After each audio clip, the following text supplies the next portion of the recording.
Video number 256, the Pythagorean Theorem. Now before we start on this Pythagorean Theorem here, let's take a look at this paragraph here.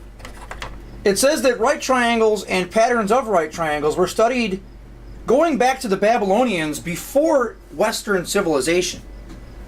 Now, this Greek mathematician, Pythagoras, made these discoveries famous by putting together basically a path towards finding the third side of a right triangle. So if you have a right angle, you can find the third side as long as you know the other two.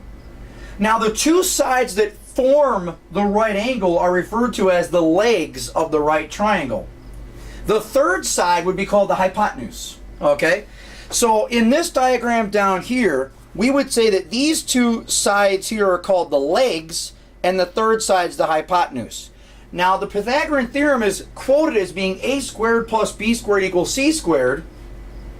But the most important and most significant part of that is knowing that c is representative of the hypotenuse. So 18 would be the hypotenuse, 18 would be c.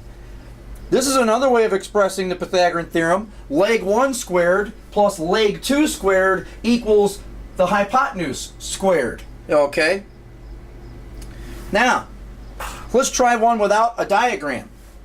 It says we can calculate the third side of a right triangle as long as we know two side lengths. Here's an example without a diagram. Find the hypotenuse if the two legs of the right triangle are each 9 and 15. So here we go. 9 squared plus 15 squared equals the hypotenuse squared. What we'll do here, common mistake, make sure you square first. Okay? You get 81 and 225. Then add the 81 and 225. You still have to do the order of operations. So you get 306 here. So you get 306 equals the square of the hypotenuse.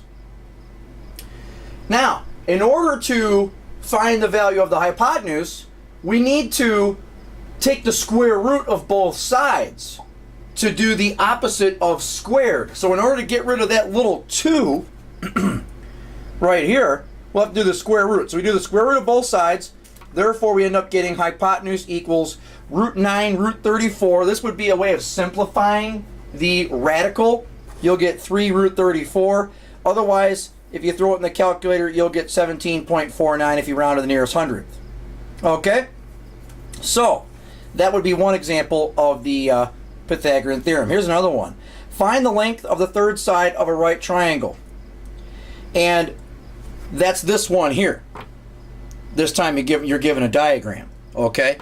Notice this time we are definitely told the value of the hypotenuse. We just don't know that third side there, which is one of the legs. So that's why we're going to do 10 squared plus leg 2 squared equals 18 squared. Or you could call it a squared plus b squared equals c squared. 10 squared plus b squared equals 18 squared. Or you could call it a squared plus 10 squared equals 18 squared. The key is the 18 needs to be the hypotenuse position, which is the one that's by itself. It's not being added with anything. So therefore, again, you do the order of operations. You square the 10, you square the 18, you get 103.24. You subtract the 100 on both sides to get this leg squared, or b squared equals 224. Square root gives you root 16. Root 15 gives you 4 root 15 if you simplify the radical. Otherwise, you'll get 14.97 meters, which is the same thing as 1,497 centimeters. There you go. We applied something that we've learned in some of the recent videos that we did here in, I think it was video 251 or 252. You have to go back and check and see which one was converting the metric units. So there you have it, the Pythagorean theorem, and we'll talk to you later.